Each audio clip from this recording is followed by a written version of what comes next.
Oh, you're talking to me. Well, hello to you too then, stranger.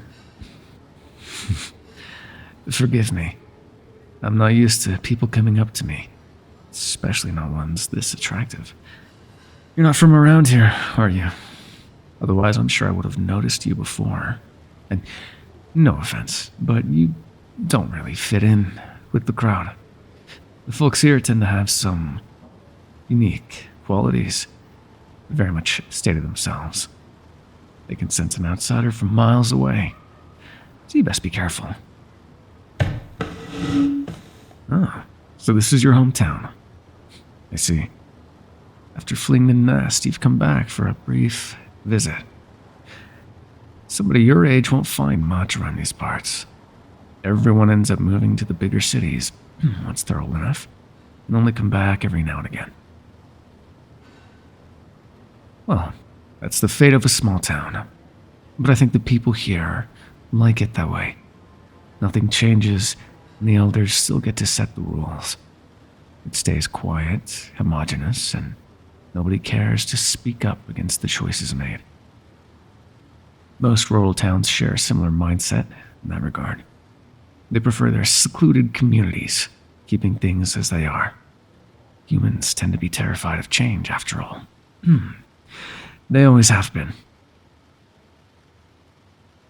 Funny, isn't it? How people like to think they've gotten so far, developed and incorporated so many new things into society. But still, deep down, it's the exact same being, driven by the same motivators, sharing the same fears. People like to consider themselves complex.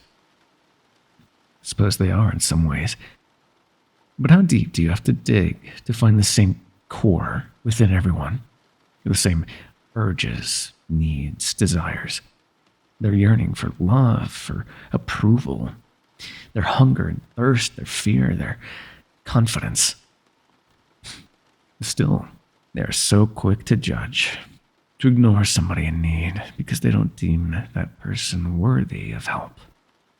Because surely, if that person worked harder, if they'd been better, they wouldn't be in such bad situations, would they?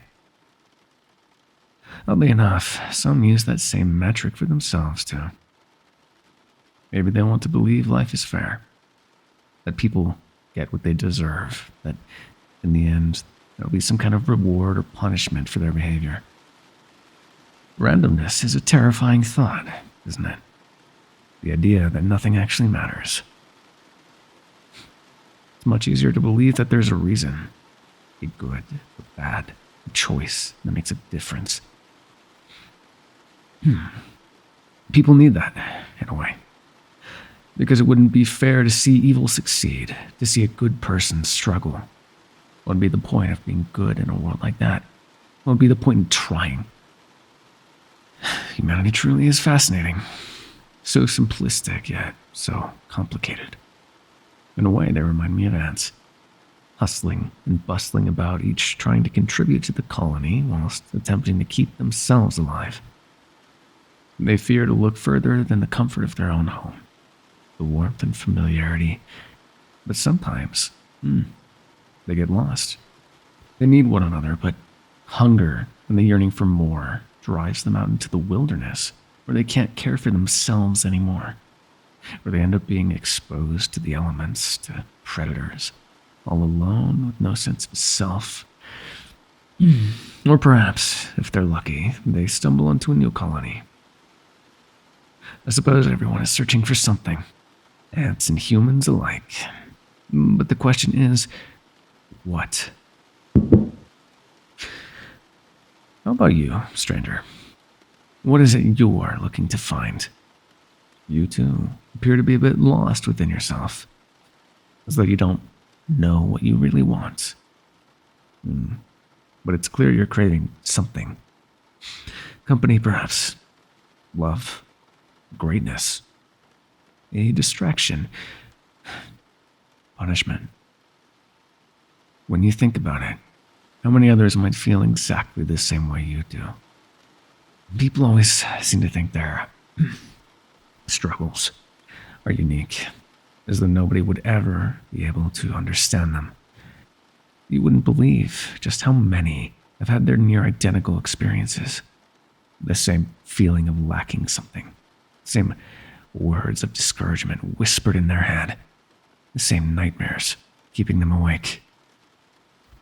Humans are quite interesting creatures. Somehow they're all so similar, and yet they're all entirely different. Though perhaps they're not as unique as they'd like to think.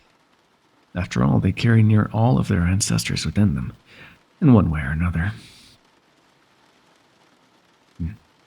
Not only in appearance, many behaviors are learned too. So perhaps, without even realizing it, they laugh the way their great-great-grandmother did, or hold a pen the way a distant relative in the 19th century used to. Your preferences, your taste, the way you see the world, the way you walk, the way you dress, your favorite scent, your hair color, texture, and then every single cone and speck within your eyes. All of those things are not uniquely yours. And if you were introduced to every person in your bloodline, you'd be surprised just how many of your traits you would find mirrored in them. Still, there's probably nobody who is exactly like you. Is that what makes you different? Or does it make you less unique, since you're just a composition of everyone who ever came before you? If you think about it, your entire being is a story. A love letter to people long gone, or perhaps a biography of pain and mistreatment. You might never know. All those memories are lost, after all, and there's no way of retrieving them. We do not have the ability to go back in time and see for ourselves, to ask those who've passed. That kind of power is not for us. And even if it was, people might only abuse it. On a similar note, though, I wonder, if you were a god, what would you do with that influence? Would you destroy what is left of humanity? Would you try and guide them towards a better world? Or would you simply watch, study them, see what they come up with on their own, and just how much of their success and failures they attribute to you anyway? Would you play favorites, rile them up against one another, have them fight for your entertainment? Or would you end world hunger, bring peace upon humanity?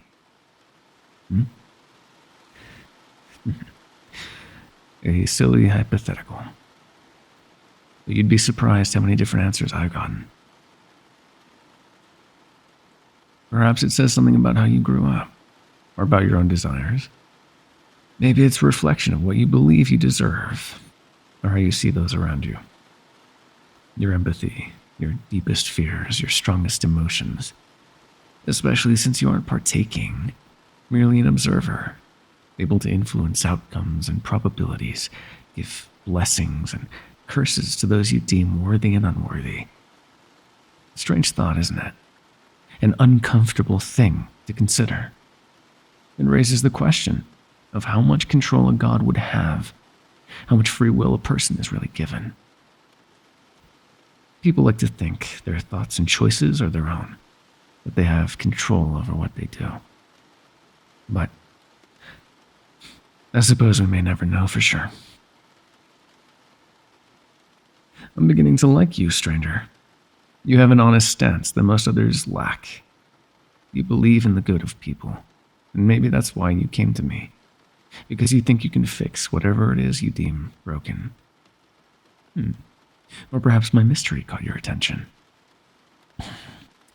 I don't think I'm fixable anymore, though I have to admit the company is nice. I tend to spend most nights alone. I have for a very long time. Always a stranger, hopping from one town to the next, never quite fitting anywhere. But I've never dared to move to a bigger city. They tend to be too much for me. Too many irritating lights and colors and smells and noises. All of that. And I'd miss being able to see the night sky. The stars still give me a sense of comfort, a feeling of belonging that I've never felt anywhere else. I'm not quite sure why I'm telling you all this, to be honest. I guess that's just what happens when you approach a lonely drunk. They talk. A tradition that has been upheld for centuries. But in the end, it doesn't matter what I tell you. You too will forget about me, eventually. Whether that be tomorrow or in a year, that will mean nothing in the trajectory of your life. And the next time you visit here, I'll probably be gone already. Because someone like me can only ever stay for so long without being noticed.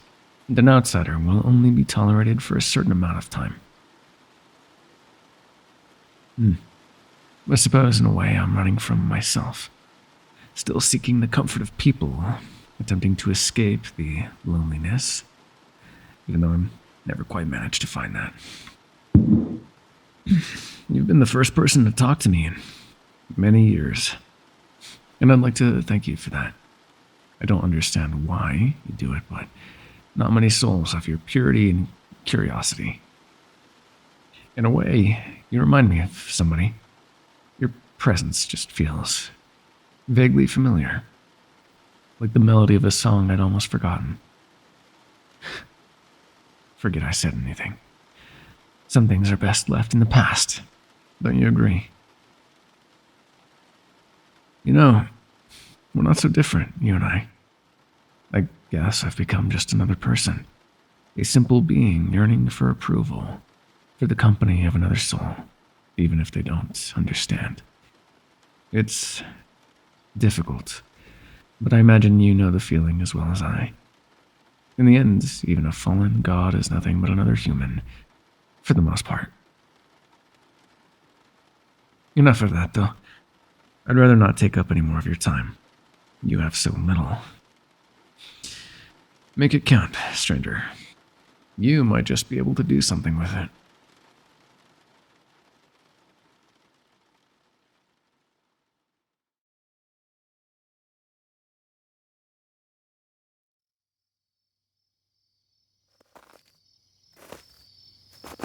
You again. I met you at the pub the other night, didn't I? I told you a face like yours stands out from the masses.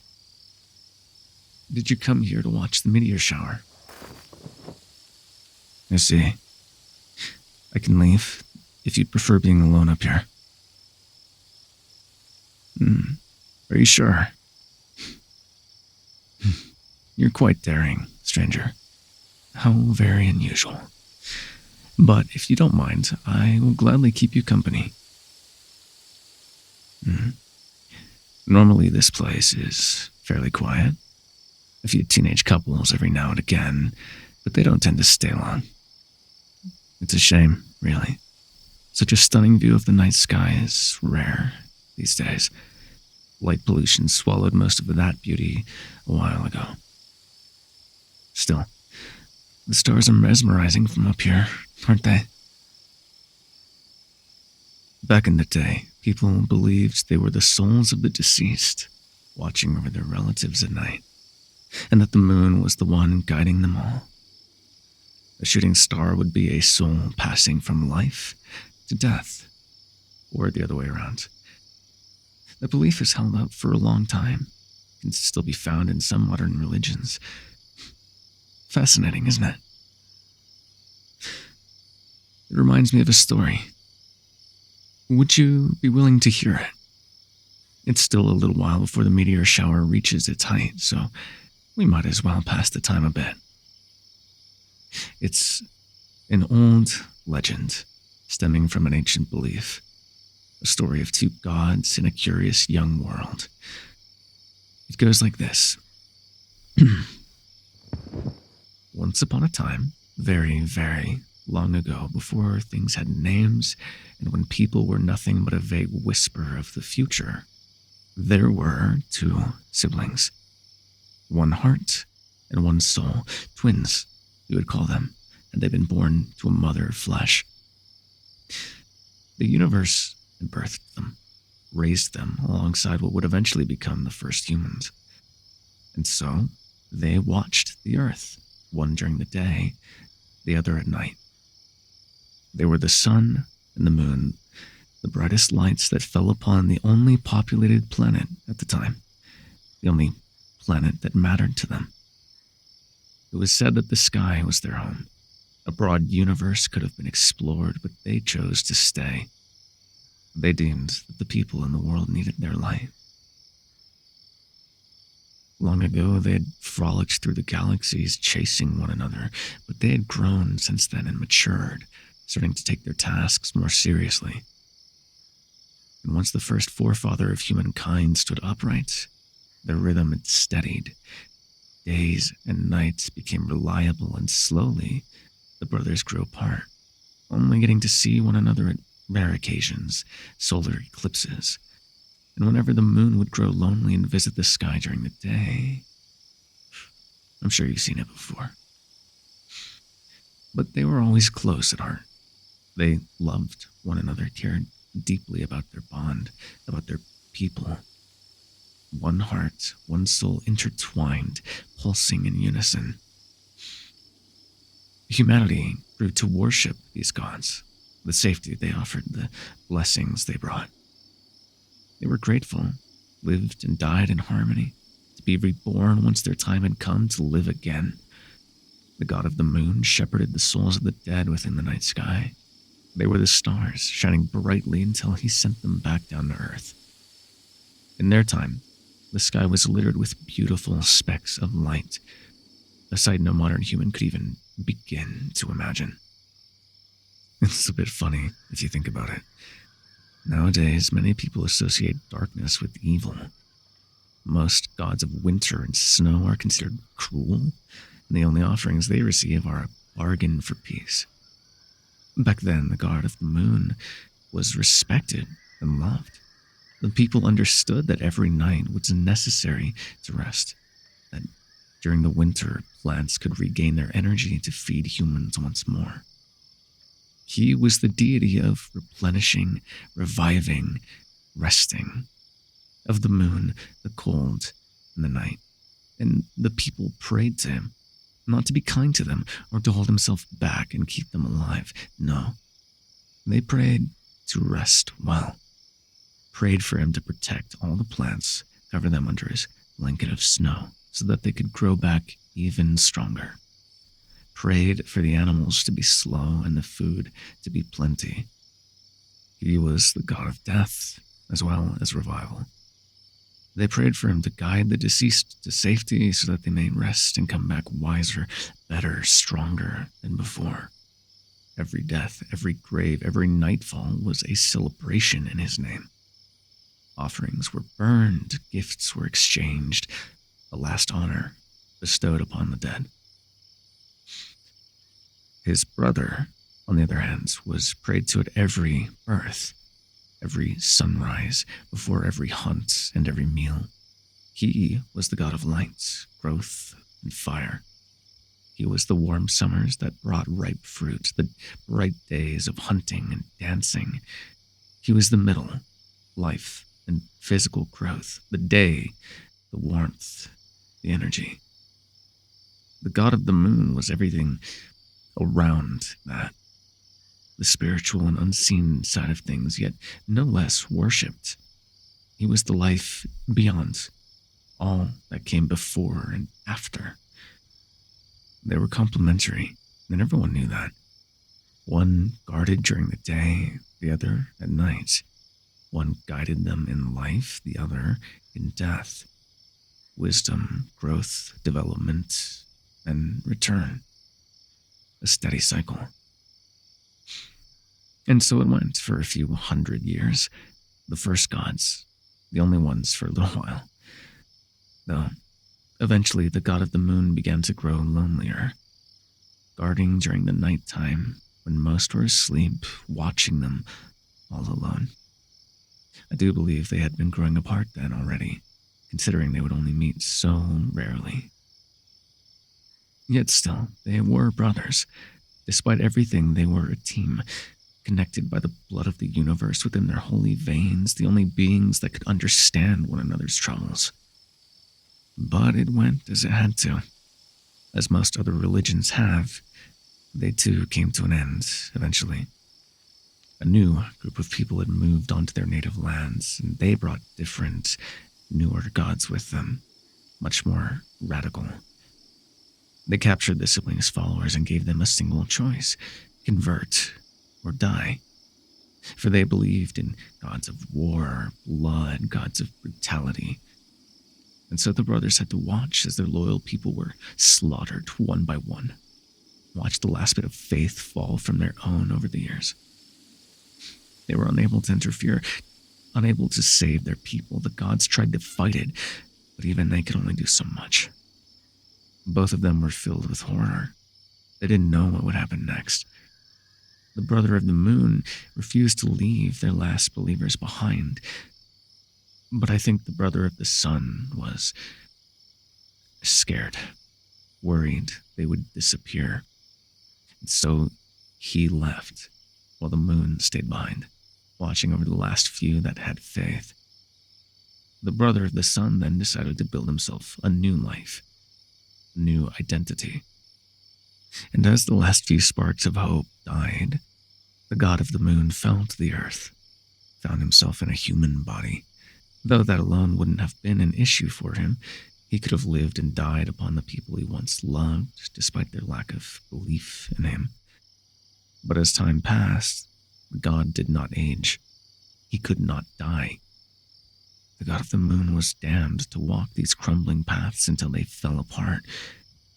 And then again, some more. Watch societies rise and fall around him, experience every pain of the world without ever feeling relief.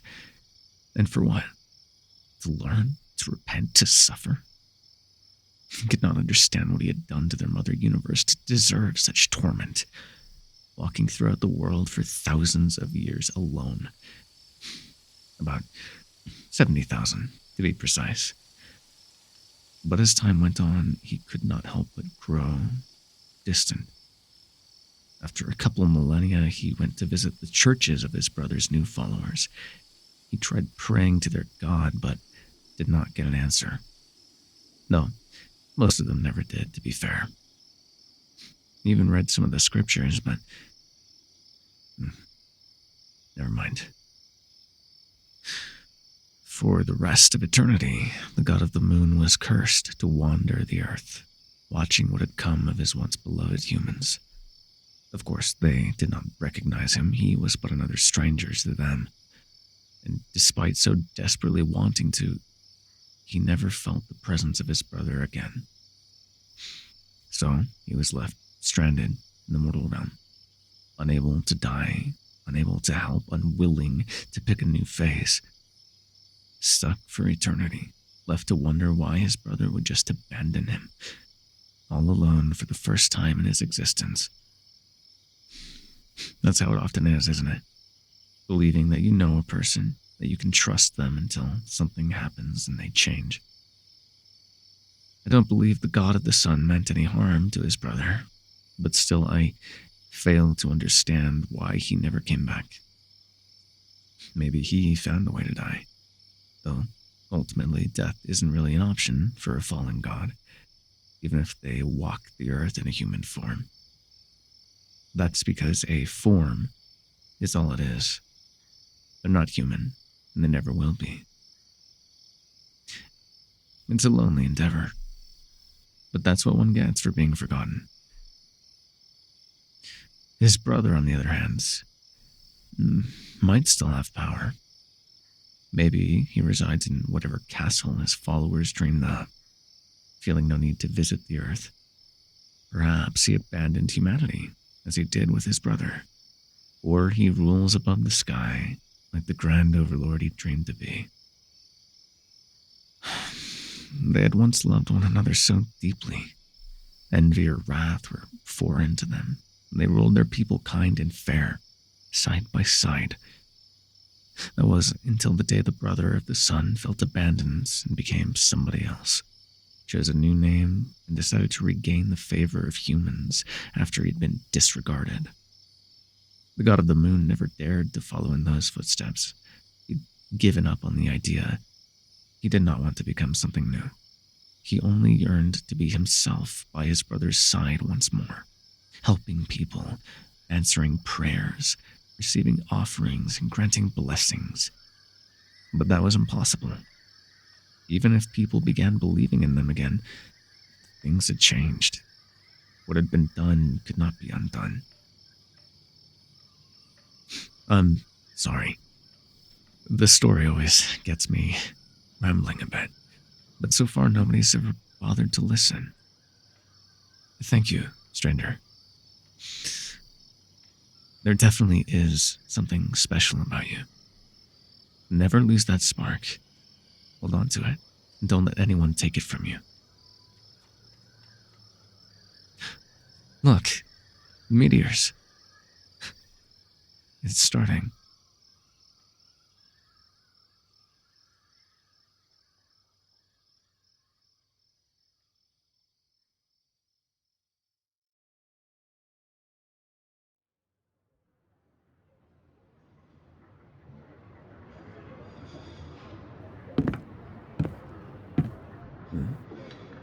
Oh, hello once more, stranger. I didn't think I'd meet you here again so soon. One would assume you'd have learned your lesson by now. No, I don't mind. The company is quite nice. I just didn't expect it. Most people don't come here often. When they do, I'm the last person they want to see. That's why I always stand by the corner of the bar. But somehow you still find me every time, no matter how invisible I try to make myself. Well, I suppose most of the guests don't want to pay me any mind. I could probably be dancing on the tables and they'd still act as though I'm not here. But I don't blame them. This town is not the only one that acts this way. Suppose I've gotten used to it by now. Blending into the background wherever I go, I mean. It might just be for the best. They must find people like me repulsive. Strangers invading their communities and safe spaces. Like hungry beetles into an anthill ready to destroy their colony. If I'm not prey, then surely I must be a predator, a hazard to their safety. You, however, don't seem to have that kind of mindset. You're one of the few people I've met who didn't. Maybe it's because I only ever find myself in small, reclusive towns where everyone tends to share the same frigid ideologies. And those who don't, they leave as soon as they can.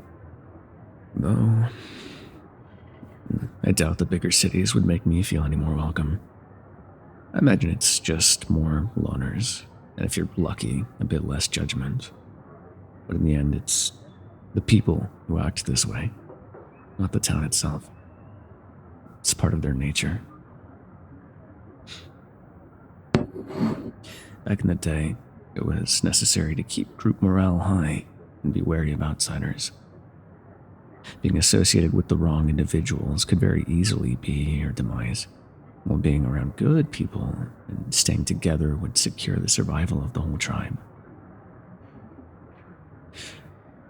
It must have stuck somewhere deep down in their being, a testimony to times long gone, a past that most people forgot about all too easily.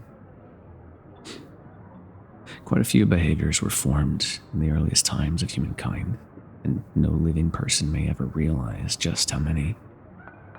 All those little things that don't fully make sense, the ones that have become too normal to question, and some that seem much too obvious to even consider. People adapt, yes. But for the most part, as a species, more is added rather than replaced or removed.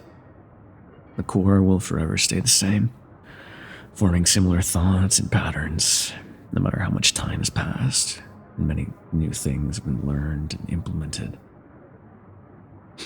And still, it's expected to behave as though the human being is fully equipped for today's life, despite everything suggesting to the contrary. People beat themselves up for being stressed, dissatisfied, unhealthy, in a world that does nothing to accommodate their actual needs. Strange, isn't it? How humankind has developed from hunters and gatherers to lawyers and office workers, driven by a need for more, an urge to prove itself, a hunger for development. With every passing era, people are forced to become more and more homogenous, while at the same time fighting for their rights and recognition as individuals. It's painful to watch. Long ago, I started to think that humans know nothing about themselves. So far, I haven't been proven wrong. What is their fascination with making themselves suffer? And what for? To prove they can? To optimize the gain of those high up? To destroy themselves entirely? I mean, certain things make sense to have, but not in the way that they're being treated. How long will it take for the people to realize? And how much longer for things to actually improve, if they ever will? People are much too focused on their own limited lifespan to see the patterns of damnation, the downward spiral that they're trapped in. Usually only those who are faced with misery actually recognize it, and the rest dare not think about it too deeply. It's always been that way. Another ancient mechanism of self-protection, as people worry that associating themselves with the problem will draw it into their lives. It makes me wonder, how is that fair? Ignoring obvious issues, handing them over for the next generation to handle. What did we do wrong? Oh, sorry, I'm rambling again. Well, you kind of had it coming. So far, every time we've met, I lost myself in a topic and monologued about it for far too long. And still, you keep coming back for more. You're strange. Do you really enjoy hearing me speak that much? I guess I'm so used to talking to myself without anyone listening that I just forget you're there. It wasn't always like this, you know? There was once a time when people cared about me, when I had family. People who heard me made me feel loved. I used to be someone, but not anymore. I've become a nobody, nothing but another stranger passing through, someone you avoid today and forget about tomorrow. I can't remember the last time someone genuinely smiled upon seeing me again, or someone being interested in what I had to say, or even hearing my own name uttered from the mouth of another. I've come to realize that a name is so much more than just a word. It's an identity, a link to a whole being made up of memories and experiences.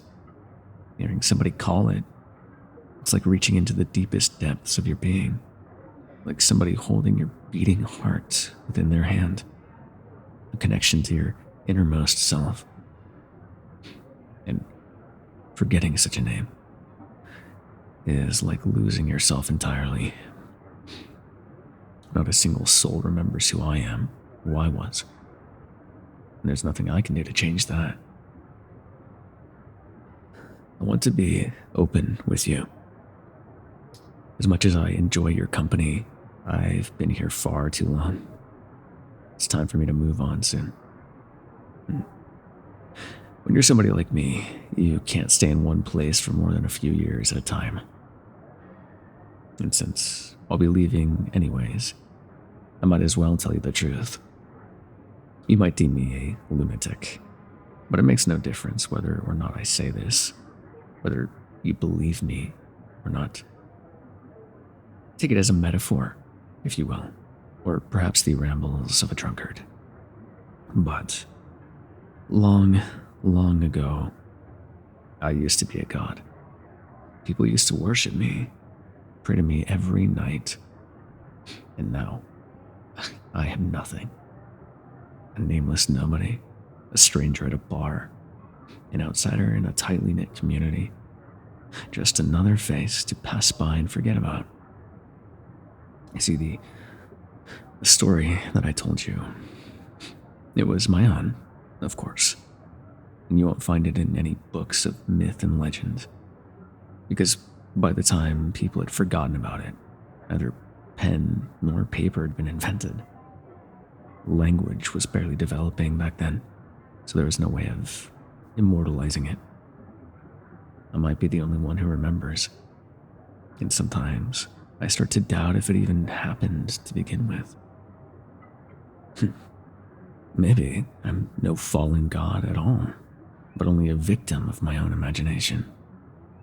I have nothing to prove it, only the memories of millennia that I lived, constantly running from myself. But whatever I am doesn't really matter, does it? In the end, it doesn't change the situation. It doesn't make a difference. And to you, I won't be more than a drunken stranger either way. You'll forget all about me, or you will die, while I waste away underneath this pressure of meaningless existence.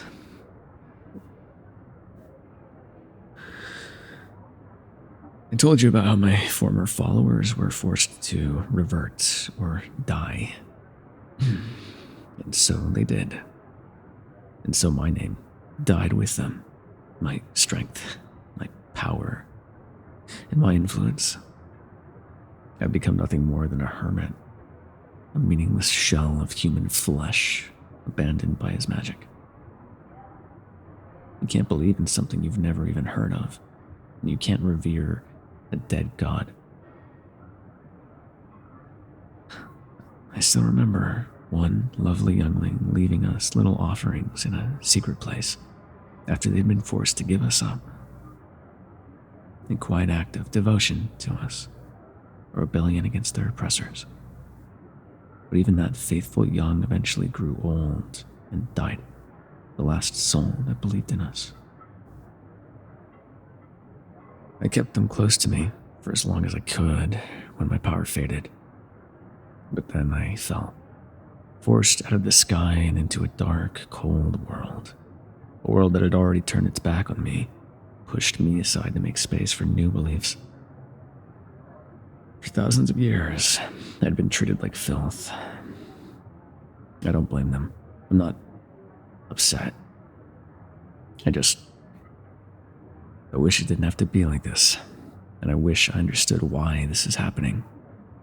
Why have I been cursed to live this way? I used to be so strong, so bright. Everything that made me who I was has fallen off of me like dried soil, and now there's nothing left but the raw dirt underneath. Nothing that shapes me, that holds me, nothing that matters. What a strange feeling to lose yourself this way. Not even I recognize myself anymore. The longer I look into the mirror, the more that image twists, until I don't remember who I once was, or who I am. So there's nothing left that defines me anymore. Sometimes I wonder, what's the point? If there was anything I could do to change it, I would. If there was a way to make it all stop. Me and my brother, there's no reason to pity either of us. We both made our choice. Things are as they are, and will be as they have been. Though sometimes I wish I could see him again. A couple 100 years of togetherness is nothing compared to thousands being apart. That hollow feeling in my chest, it never went away. You've listened to me for long enough now, don't you agree? Allow me to buy you a drink as compensation. What would you like, my friend?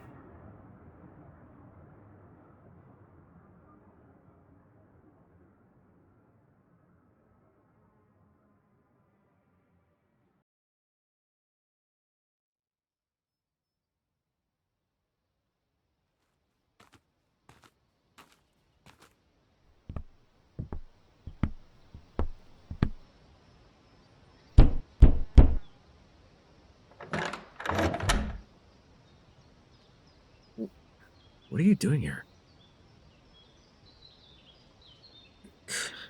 Cookies. Is that normal? I'm not sure how to react. Nobody's ever brought me anything before.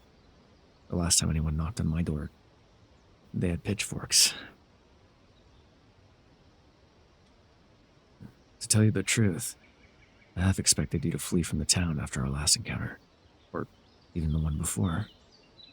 Must have sounded like a mental patient. But somehow, why do you keep coming back? I can't possibly be that entertaining to you. Curiosity killed the cat, you know, and I doubt I'll be satisfying enough to revive you again. You really should be more careful, stranger. For all you know, everything I told you could be a lie.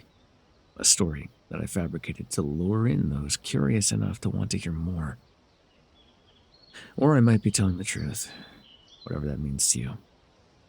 Though that doesn't mean I still can't be dangerous. Maybe I think that I'm being honest, having convinced myself of a delusion. A drunken madman, lost in a world of fantasy. Either way, somebody as attractive as yourself shouldn't be visiting the homes of people they don't know, especially not alone. You really are strange. I must admit, that is something I enjoy about you. It's refreshing. But I am worried nonetheless. Oh, do you want me to invite you in? I'm sorry. Please, come inside.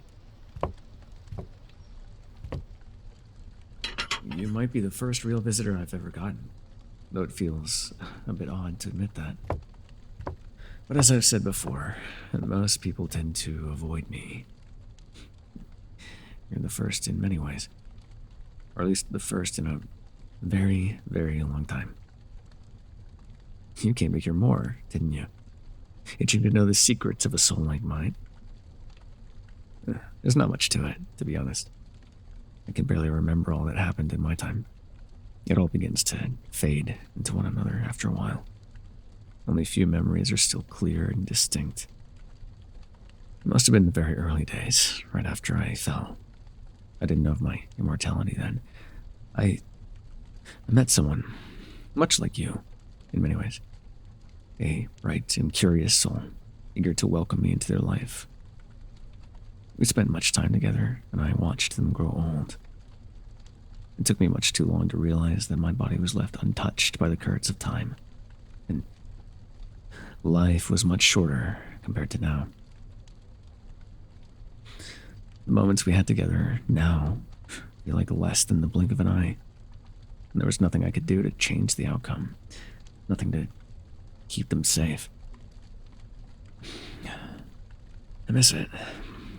The feeling of meaning something, having power, not being alone, having somebody by my side who understands, anyone I could talk to, being able to create things to help others, to see the smiles upon their faces as my blessings improved their life, not having to worry about the mortality of those around me. For too long I have wandered, soulless in the darkness. It's a lonely endeavor, one I would never wish upon anyone. The only other person who might still remember me is my brother. I haven't seen him in an eternity. And who's to say he hasn't forgotten about me yet? Maybe he's long moved on, invented himself anew, and left all else behind. Who am I to expect him not to? There's nothing more I can do, except to wish it were different. Remembering who I was won't bring me back either.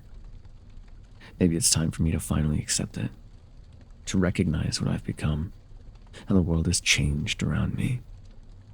The people I once loved are long dead and buried, turned to dust within my hands, as did everything me and my brother have built together, or nothing but a distant memory lingering within my brain. A final claw holding on to consciousness, desperate not to fade away. Or maybe Maybe we don't need to be the same.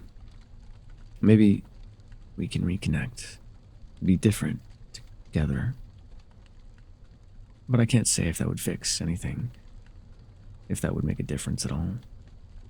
Even for a former god, turning back time, it's an impossible thing to do. A distant dream, a frivolous fantasy.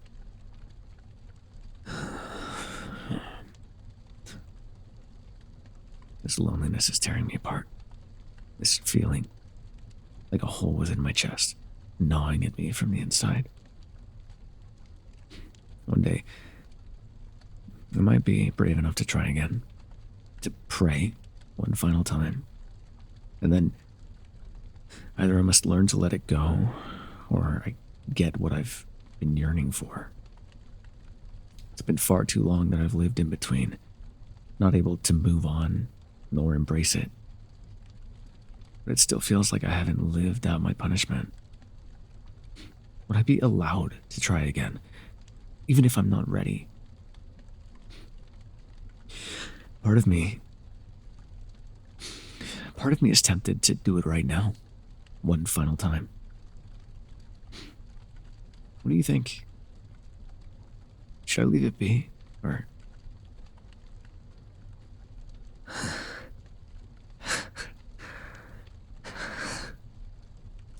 one last time.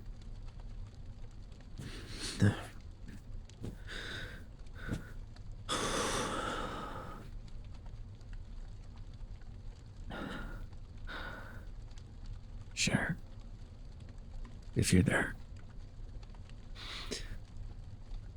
Please let me speak to you.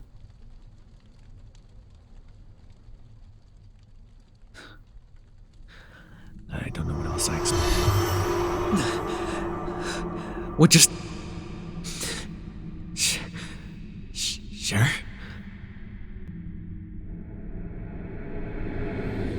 And so we meet again, brother. What a surprise to see you alive after all these years.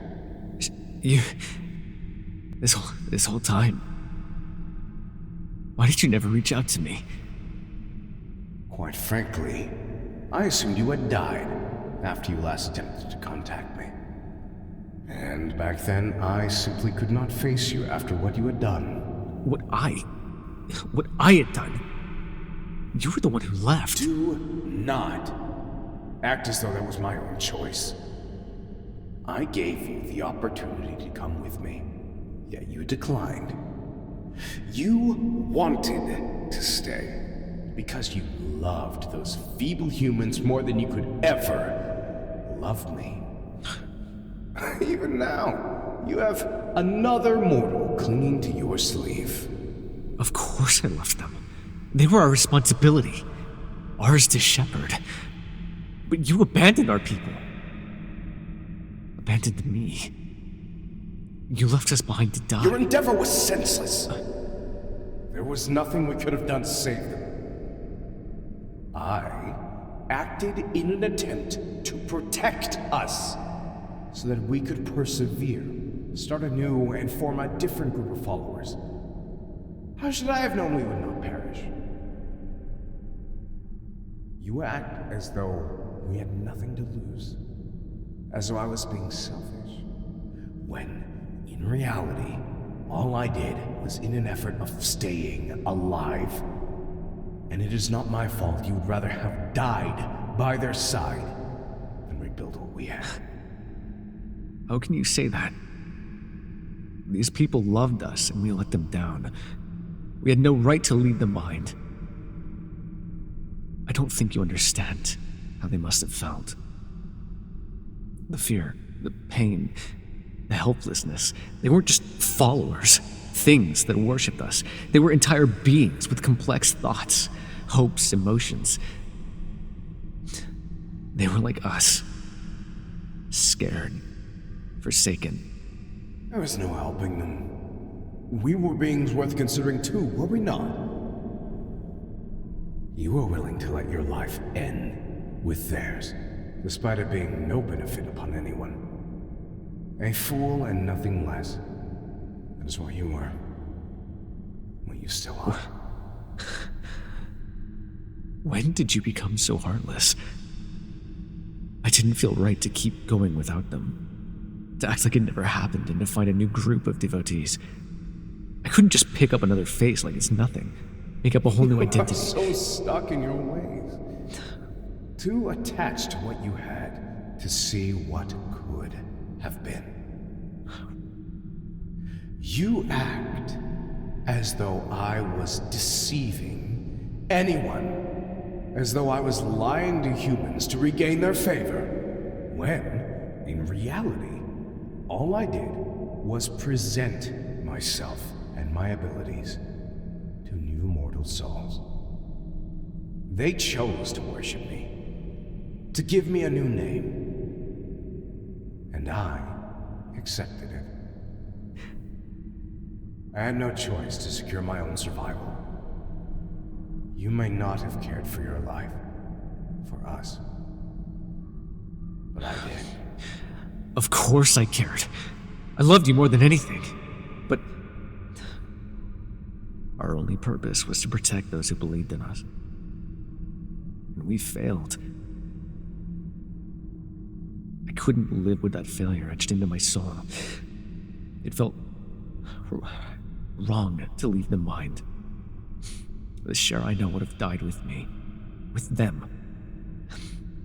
I don't understand what happened to you after we started growing apart. You know nothing about me. You didn't then, and you still don't. I saw more use in staying alive, helping new people. Humans die all the time, and yet we still kept blessing their offspring happily. What difference does it make if they aren't of the same blood? Our purpose was to protect our devotees, whomever they may be, and whatever name they may call us. So, was it truly that wrong to do what I did? Perhaps you were the selfish one, unwilling to bless anyone but those you knew. And now look at you. What good did it bring upon you? Stuck in a mortal shell for millennia, unable to do anything but pray for my forgiveness, while I still had the tools to bless my believers. I grew stronger, while you simply wasted away. Sure. What happened to you? In all this time of living, the only thing that you have grown is distant. I haven't felt your presence ever since you left. Your love, your blessings. Not once have I felt your touch upon this earth. Sure. Do not call me by that name. It is dead. As are you. Or at the very least, you should be. Cher, please. Were we not two halves at the beginning of all? We are one. We should not be torn apart like this. Why have you forsaken me, brother? That was a long, long time ago. Things change. They evolve. That is nature. I refuse to turn back. You made your choice then, as did I. I've had enough of this. Enough of you. Not even my own brother is allowed to come into my home, spit upon the very thing I have fought to build and uphold, after he abandoned me! I cannot take it anymore. The fading image of my brother twisted within your features. Nothing but a ghost, clinging to a world he should have left thousands of years ago. You are but a shadow of your former self, bathed in hatred and obstinance. Or this holy blade. May you find the peace and comfort that you seek, Maruk. Sorry.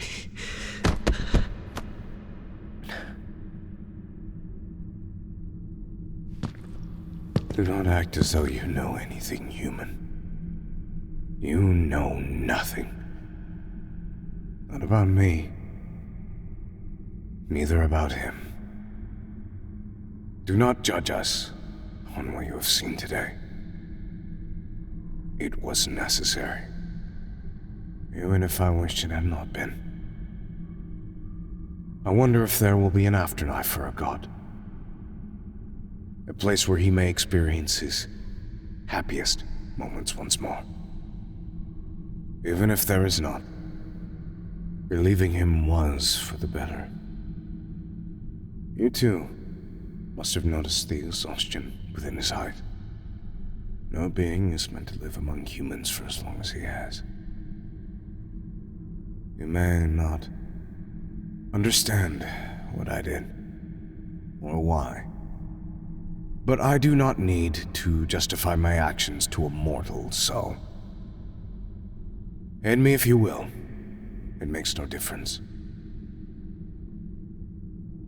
I hope you understand that I am not leaving you alive as torture.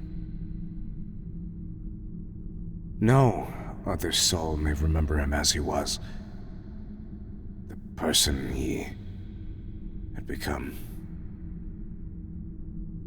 I cannot let the memory fade away just yet. Ending your life would be blasphemous. Perhaps you will forget what happened in only a few years.